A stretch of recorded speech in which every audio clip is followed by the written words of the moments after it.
Welcome back to AR Tales.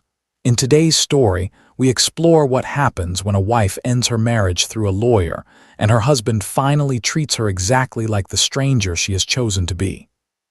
As you listen, notice the moment where you think the relationship truly ends, because it is not always when the papers arrive. My wife said, "Talk to my attorney." I replied, "Understood, we are done." Then I cut off her cards, moved the money, let the lawyers handle everything, and I just watched as her divorce power play turned into a financial freefall she never expected. The text that ended my marriage came at 2:47 p.m. last Thursday. "Cole, I have retained Jessica Torres as my attorney. All further communication regarding our relationship must go through her office. Divorce papers will be served within 72 hours. No conversation. No attempt to work things out. No explanation of what I had done wrong. Just a legal wall from the woman I had been married to for 8 years. My reply was as short as hers. Understood. That was the moment I decided to treat her exactly the way she described our connection, as a legal matter, not a marriage. I am Cole, 38, a commercial airline pilot.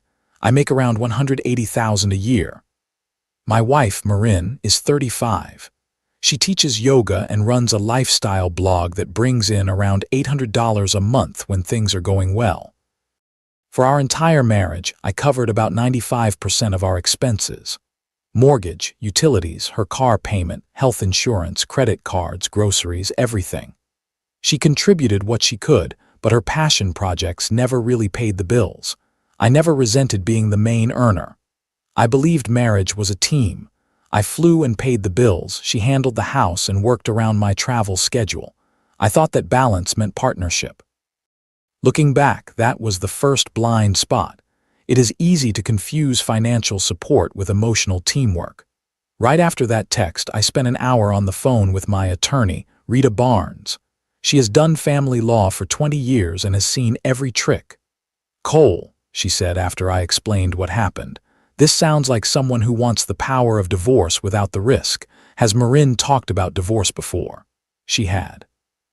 Whenever we disagreed about money or chores, Marin would say things like, "Maybe we are not compatible," or "Maybe you would be happier without me." I had always brushed it off as frustration. Rita asked about our finances. I told her about the joint accounts, shared credit cards, automatic transfers that paid Marin's bills and lifestyle costs. She paused. "If she wants all communication through lawyers," Rita said, "she is treating you like an adversary, not a husband. You may want to protect your assets accordingly." Sometimes the first healthy boundary starts with accepting what the other person is already telling you. Friday morning, I followed Rita's advice. I called the credit card companies and removed Marin as an authorized user. I stopped every automatic transfer that covered her car payment, phone bill, and personal expenses. I moved our joint savings into an individual account in my name. I canceled the household cards she used for groceries, gas, and entertainment. Within 2 days, Marin went from having access to what was basically unlimited money to whatever was in her own checking account, which based on her habits was not much. I did not do this out of anger.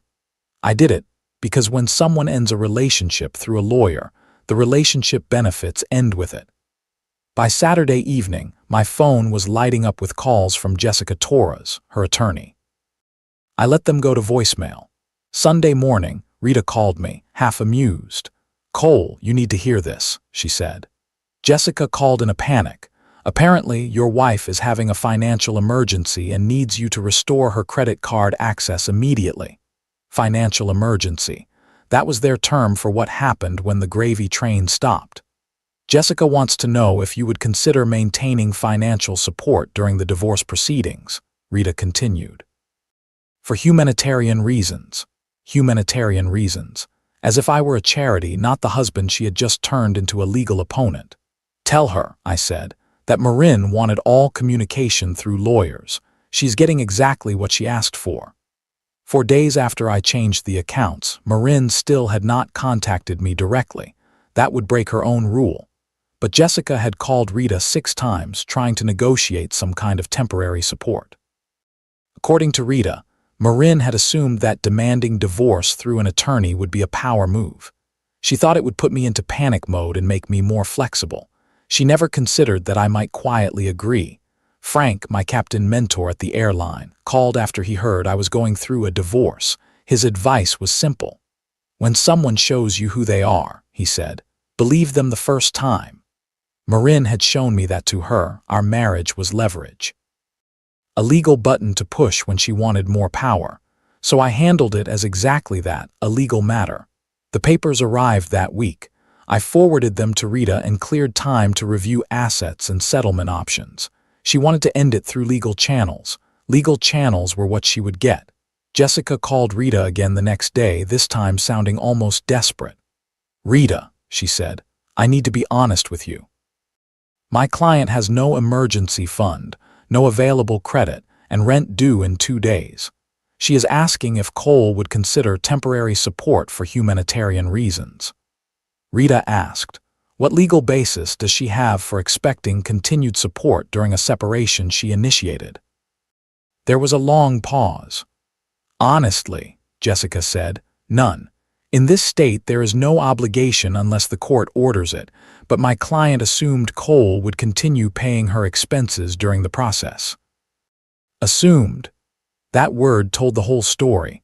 According to Jessica, Marin was shocked that I had cut off financial access so quickly. She had expected weeks of emotional conversations, gradual changes, a soft landing. Instead, she got what she wrote in her own text, lawyer-only communication and the natural consequences of divorce. Frank came by my place that evening. When I told him what Jessica had said, he just shook his head.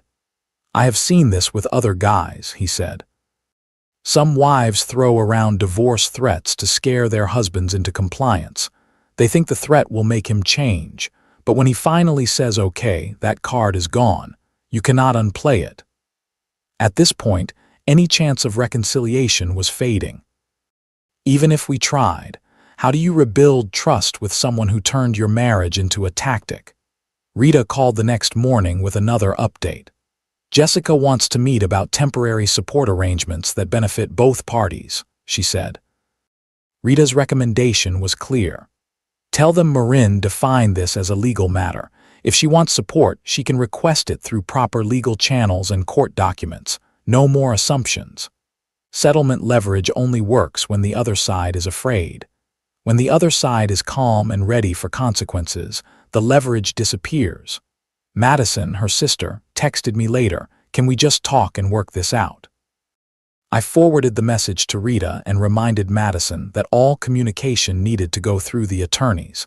Marin had wanted me to be a stranger. Strangers do not get special emotional access. A few days later, Marin broke her own rule. I got home from a 3-day flight rotation and saw her sitting in her car outside my building. When she noticed me, she got out and walked over, tense and shaky. "Cole, we need to talk," she said. I reminded her about the lawyer-only rule she had written. "Forget the lawyers," she said. "I made a mistake. We can work this out." The same legal structure she had used to push me away was now inconvenient. "I cannot afford my apartment anymore," she said. "I cannot afford anything. I did not think you would actually cut me off completely." She had expected a performance from me, begging, chasing, proving. Instead, she got boundaries. "You demanded divorce," I said. "Divorce means the relationship is over. When relationships are over, so are the benefits." That was when she admitted what this had really been about. "I did not actually want divorce," she said. "I wanted you to realize how much you needed me.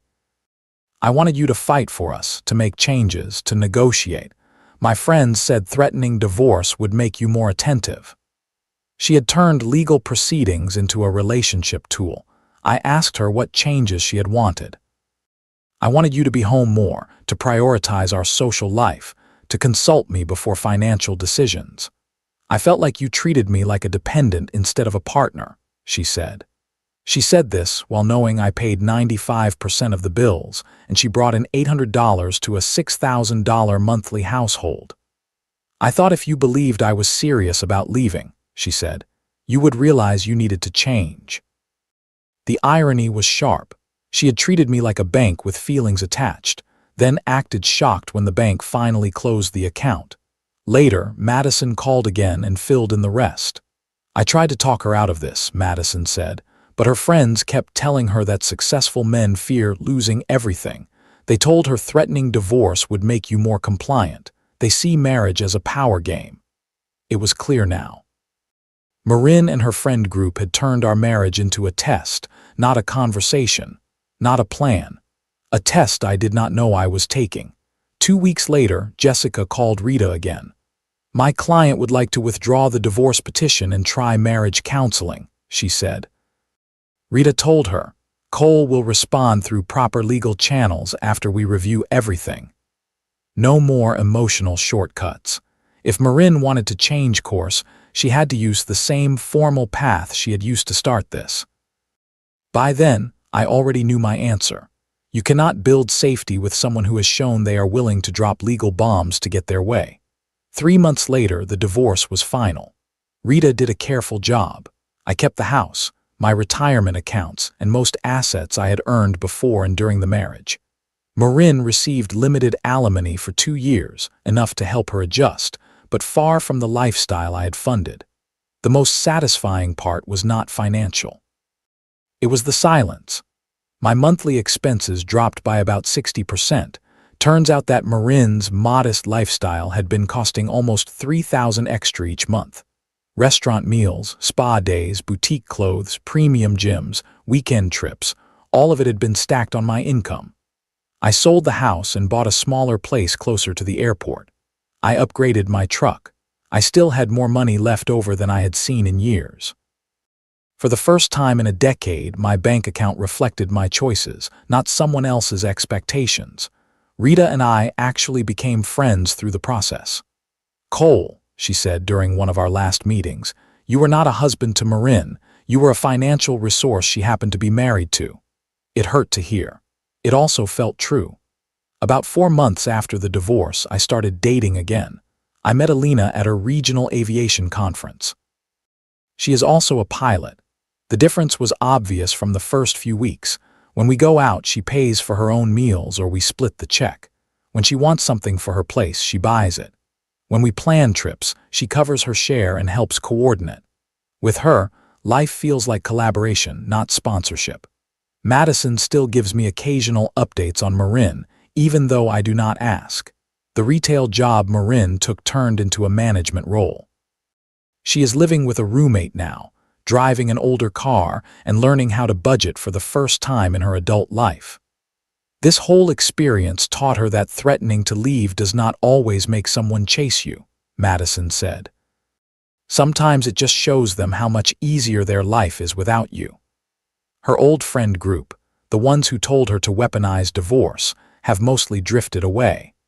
It seems that friends who enjoy spending someone else's money are not as interested when the money dries up.